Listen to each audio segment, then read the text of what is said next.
When it did become time for me to quit the coffee shop, I left a note on a napkin with my number saying to stay in contact and left it for Amanda. I did it as a courtesy, not thinking much would come out of it. When I got my new position, I felt finally settled and financially secure. I was able to move to a penthouse after the first 3 months, and my life seemed like it was on rise. Everything that was peaceful in my life turned upside down when Amanda showed up at my doorstep. I saw her on my Ring camera, and I was confused about how she found my address. When I asked her, she told me that she had a friend who lived in the same complex that recognized me. I would later find out this was a lie. It turned out she paid $120 online for a people search and looked me up with my phone number. She told me that very day that she loved me and had been missing me ever since I quit the coffee shop. If I could go back in time and stop myself, I would have. But I ended up confessing having feelings for her even though I didn't.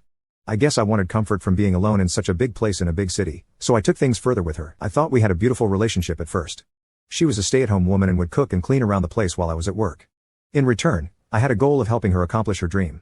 I bought her a bunch of camera gear and ended up setting her up with a coworker of mine who did freelance photography as a side hustle. He took Amanda under his wing and taught her everything he knew about the business, and, eventually, Amanda got her own business and started partnering with different news stations, taking pictures across the country.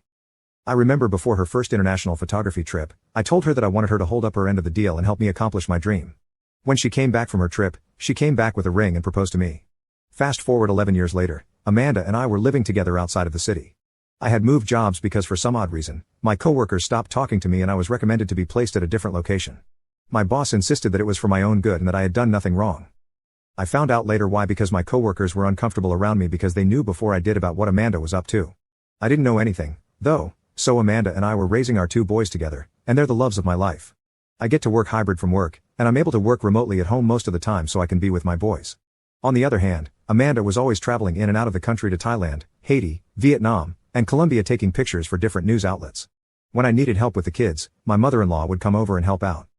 Me and Amanda's mom didn't have the closest relationship, but we had a mutual respect for each other. We didn't have to necessarily like each other, but we both loved my sons, and she knew I took damn good care of her daughter. So later on, when I opened up my wife's laptop, I knew she was the only person I could trust. I was suspicious of Amanda for a couple of months at this point. She would come home past her planned arrival time, and when she did come home, she wasn't excited to see me. Every time I tried to initiate spicy time with her, she would tell me that I needed to lose weight. I had gained some from her pregnancy, but I knew I wasn't obese or anything, and that really ruined my self-esteem.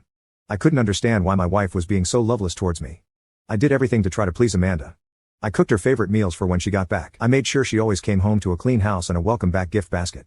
And worst of all, I started taking Aviculinic Elite to start putting off the weight. After a while of taking Avi, which actually made me lose weight so rapidly, I started second-guessing myself and realized that I wasn't taking these for the right reasons. My wife wanted me skinny for some reason I couldn't explain, so I decided to do some digging. One night when she came back from her trip to Thailand, I did a bit of ethical hacking to unlock her laptop. Some of you might think I'm toxic for invading her privacy. Had I not invaded her privacy, I would have been dead. When I opened up her laptop, I found a folder that said family. I opened it and found pictures of our beautiful sons. But amidst the photo, there was another folder that said babies.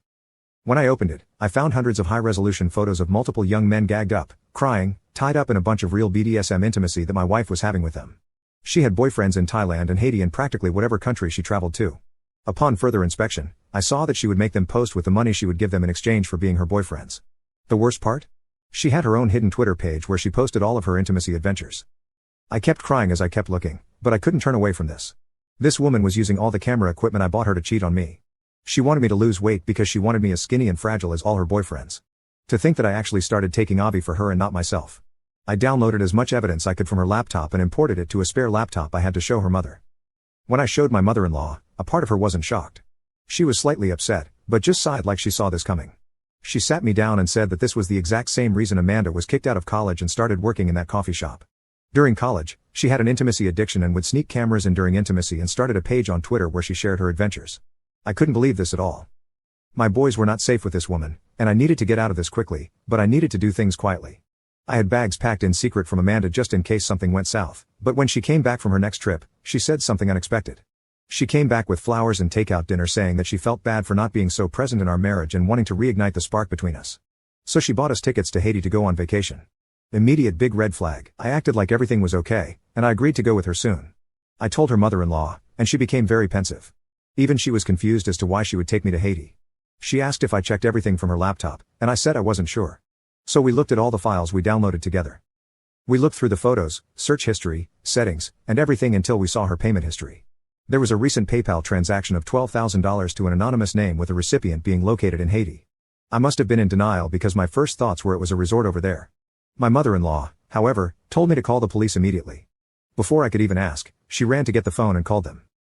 She ordered me to take my sons to her car, and together, we drove to her house. She wouldn't say what she figured out in the entire car ride. I was bawling my eyes out.